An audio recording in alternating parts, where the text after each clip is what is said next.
Dictator اسرائیل بنے گا۔ حدیث میں خبریں یہ سارے مسلمان ممالک تمہارے ہاتھ سے نکل جائیں گے مسلمانوں، یہ عراق اور اردن اور یہ اور وہ، یہاں تک کہ ترکی، سعودی عرب کا بھی شمالی حصہ نکل جائے گا۔ البتہ مدینے کا جو ان کا پروگرام ہے اس کو اللہ نہیں پورا ہونے دے گا، مدینے میں داخلے کی ان کو اجازت نہیں ملے گی۔ بہرحال یہ سارا کچھ ہونے والا ہے۔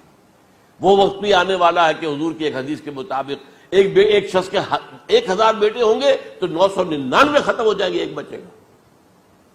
یہ وقت بھی آنے والا ہے کہ حضور فرماتے ہیں اتنی بڑی جنگ ہوگی، اتنی خوریزی ہوگی کہ پوری زمین اٹ جائے گی لاشوں سے۔ تو پرندہ جو ہے کوئی، ایک تو پرندے ہوتے ہیں کہ جو مردار خور ہے، گدھ ہے، وہ تو بڑی خوشی سے اتریں گے، تناول فرمائیں گے لاشوں کو۔ اسی طریقے سے کوے ہیں، چیلے ہیں، لیکن جو نفاست پسند پرندے ہیں وہ لاش کے اوپر اترنا نہیں چاہتے۔ تو ایک پرندہ اڑتا چلا جائے گا، اسے کہیں زمین پر اترنے کی جگہ نہیں ملے گی، لاشیں ہی لاشیں ہوں گی، یہاں تک کہ وہ تھک ہار کر اس کے جو ہے پر جواب دے جائیں گے، گرے گا تو لاش پر گرے گا۔ یہ وقت آنے والا، اور یہ یہودیوں کے ہاتھوں، یا یہودیوں کے جو سپورٹرز ہیں اس وقت، جو ان کے ہاتھ میں آلہ کار ہیں، ان کے ہاتھوں آنا ہے۔ میرے نزدیک اس کام کے لیے اس ملعون قوم کو کہ جو حضرت عیسیٰ کے زمانے سے ملعون ہو چکی ہے، اس کو باقی رکھا گیا ہے، اسے یہ موقع دیا گیا ہے۔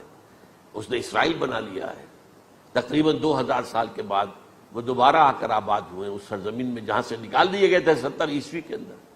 یہ سارا کچھ کیوں ہو رہا ہے؟ ان کا یہ استثناء کیوں کیا گیا؟ یہ بڑی تلخ بات ہے، یہ یاد کر لیجیے، کیونکہ یا تو قوم اسی وقت ہلاک کر دی جاتی جیسا کہ ہوا قوم نوح، قوم ہود، قوم عاد، قوم ثمود، قوم شعیب، یہ ہوا کہ نہیں ہوا؟ اور سدوم اور عمورہ کی بستیاں جہاں حضرت لوط بھیجے گئے، اور آل فرعون جو ہلاک کیے گئے، یا تو پوری قوم ہلاک کی جاتی؟ نہیں، یہ یوں سمجھیے کہ اس پورے معاملے کو درمیان میں سے ایک وقفہ دے دیا گیا، حضرت عیسیٰ کو اٹھا لیا گیا، اور حضرت عیسیٰ دوبارہ آئیں گے۔ یہ کیوں کیا گیا؟ اب اس میں بڑی تلخ بات آپ سے کہہ رہا ہوں، یہ آپ کے لیے قبول کرنا آسان نہیں، حلق سے نیچے اٹھنے کی مشکل سے۔ اس قوم کو زندہ رکھا گیا ہے جو ملعون اور مغضوب علیہم قوم ہے۔ سب سورہ فاتحہ میں مفسرین لکھتے ہیں ضالین، یہ نصارہ ہے، اور مغضوب علیہم یہ یہودی ہیں۔ اور قرآن کہتا ہے لعن الذین کفروا من اہل الکتاب علی لسان داؤد وعیسی ابن مریم، لعنت کی گئی ایک ملعون اور مغضوب قوم کے ہاتھوں آخری امت محمد، اور اس کا بھی بہترین حصہ، اس پر عذاب ان کے ہاتھوں آئے گا۔ عربوں پر عذاب یہودیوں کے ہاتھوں، اس لیے ان کو بچایا گیا۔ یہ میں نے کئی دفعہ واقعہ سنایا، مولانا اصلاحی صاحب بتایا کرتے تھے، کیونکہ وہ راجپوت تھے، یو پی کے راجپوت مشرقی حصے کے، کہ ہمارے ہاں کوئی نوجوان اگر کوئی بڑی گری ہوئی حرکت کرتا تھا تو اس کے سر پر چمار کے ذریعے، چمار کے ہاتھوں جوتا لگوایا جاتا تھا۔